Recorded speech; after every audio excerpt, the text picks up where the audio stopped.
Hi everyone, hope you're well. Let's start with our warm up today. So let's begin with our feet together on the mat and take our toes out and then our heels out. And let's begin our practice with our sways. So softening down through the knees, collarbones open, head and neck long. We're just going to start to bring the attention down to the feet.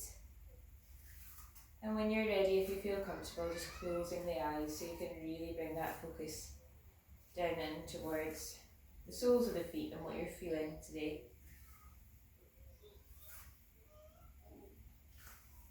So taking a second just to note where you're carrying your weight.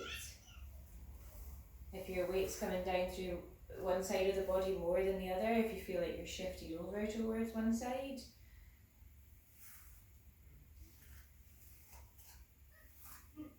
Or if it's more through the soles of the feet, are you carrying your weight through the outer border or the inner border? Do you feel your arches are strong? Or could you grip a little with those toes just to really start to engage the muscles on the inside of the foot? So kind of spreading the toes out slightly, but also imagining you were just drawing something like a little bit of paper towards you with your toes. Will help just innervate that arch in the middle of your foot. So if you're noticing any difference side to side, see if you can now try to bring the weight evenly through both sides.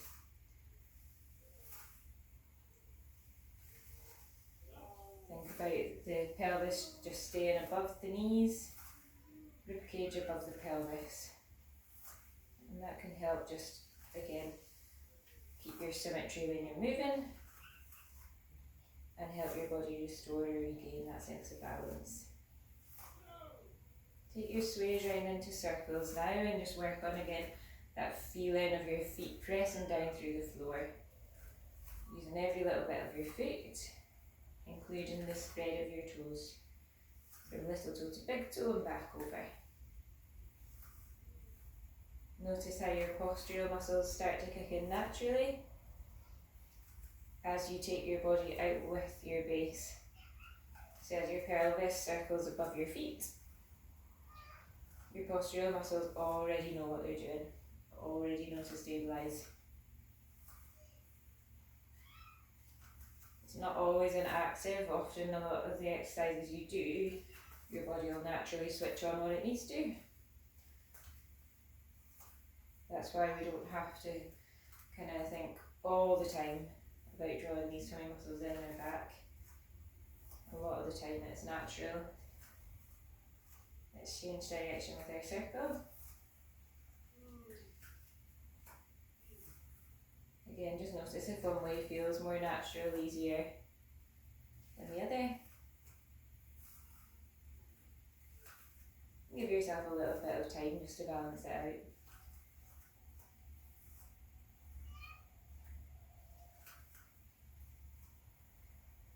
As you circle, start to think about that little imaginary string from the crown of the head. See if you can start to grow a wee bit taller each time you circle round. And notice what difference that makes to the feeling underneath your feet. Do you feel a little lighter, a little stronger as you begin to lift up through the whole body, so not just from the head and the neck. Thinking about from the ankles, the knees, the hips, the ribs, the chest. We'll make our circle smaller and smaller until we're resting just in the middle. When we're there, we're just going to bring our hands up to our pelvis and take a few tilts. So tucking the tail under and then allowing it to tilt out. Again, just moving slowly to begin with. Recognising and acknowledging what you're feeling in the lower back, the pelvis, the hips, the knees. And then if you feel comfortable, just making that movement a bit bigger as you begin to warm up. Again, you can keep your eyes closed for this. If it feels a wee bit easier to kind of acknowledge and check in with what your body's doing. your balance a wee bit at the same time. Good. From there, we're going to find that midpoint just between our forward and our backwards tilt. We're going to see if we can let the pelvis rest there, and we're going to bring our hands down to our lower ribs. So one hand either side of the rib cage, fingertips can be drawn in kind of close to each other at the front. Shoulder blades are relaxed. We're going to breathe in and just feel that expansion down to the hands. So try and allow the tummy to swell as you breathe in. Shoulders stay relaxed and the movement at your rib cage is out to the side and up. And then nice and slowly back out. If you can, breathing in through the nose. Think about even giving your hands a little bit of pressure in towards your ribs to give yourself that stimulation or that feedback as you breathe in, and then as we breathe out, ribs relax, tummy relax. Good, so on our last one, we're going to take a nice deep breath in. And this time as we breathe out, we're going to think about that zip coming up from the pubic bone up towards the lower ribs. So as we breathe out, we're just going to draw gently back with our lower tummy, mid tummy, and right up to those lower ribs, or that top part of your abdominal wall. We're going to see if we can keep that contraction, so not 100%, just about 30% of your max. So you can even draw it all the way in and let it off, and let it off again. So a few millimeters each time, or you can just draw it in gently without kind of fully engaging, pulling in as much as you possibly can. But we're going to see if we can keep that contraction there as we move at our head and our neck. So drawing up and down, or forwards and backwards with the chin. Keeping that feeling of length as we move. So lifting up through the whole body, not just the head and the neck. Trying to keep that wee bit of fruit underneath our chin as we move.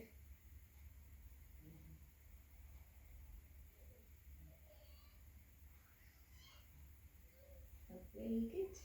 We're going to change to side, so ear to shoulder.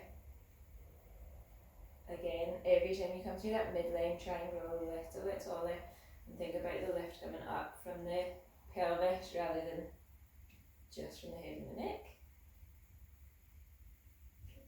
And then we're going to look over each shoulder, so wide at the collarbones.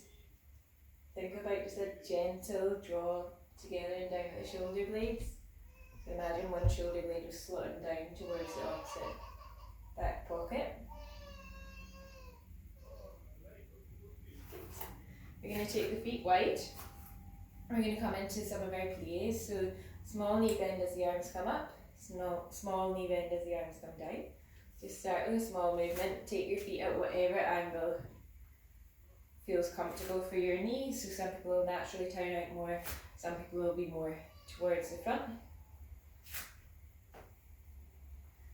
And again, as you get more comfortable, start to bring the movement into a slightly bigger range. So bending down a little further, a little more.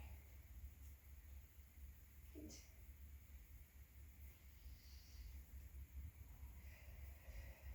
See if you've forgotten about that zip up the front of your stomach, so you can keep that on, or think about lifting tummy up away from the thighs as you come down. On our next one, we're going to sit down into our knee bend. We're going to bend at the elbows and we're just going to go up and down. So hands come down towards the floor and then up. Trying to keep imagining that our elbows were on a little ledge. So they're staying at roughly the same height all the way through the movement. And again, everyone will be different in how far your shoulders go. So you might move in a much smaller range and that's fine. See if you can get that energy from the soles of the feet and draw that into the legs to keep you down in your bend. For 3 and 2 and 1. Good. We're going to come back down. We're going to bend and then stretch up to one side and stretch up to the other side. So coming down through the middle and up, down through the middle and up, and then this time we're going to take our arm into the stretch. So as we lengthen out through one side, the arm follows. So Getting a little bit of a side stretch, warming up the shoulders a little bit more. Breathing in as you come down, out as you press up.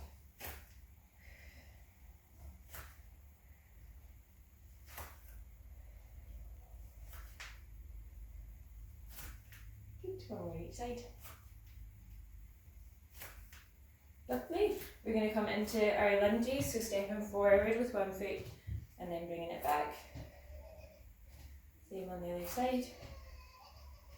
So trying to think about roughly, I'm trying to stay on the camera as well as get the right technique, so roughly 90 degrees with your front knee and your back knee.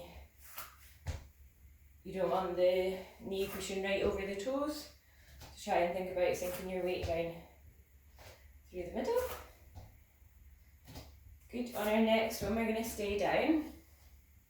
We're going to bring the hands up to shoulder height, and then we're just going to breathe out as we open up towards the back leg. So same arm each time.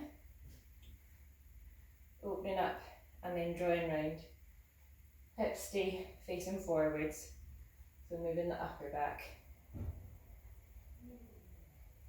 Good. Step that foot up.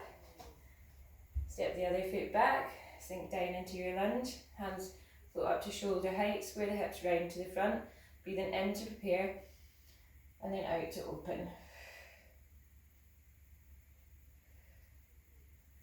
Again, draw that energy up through the sole of that front foot, and use that to help you stabilise.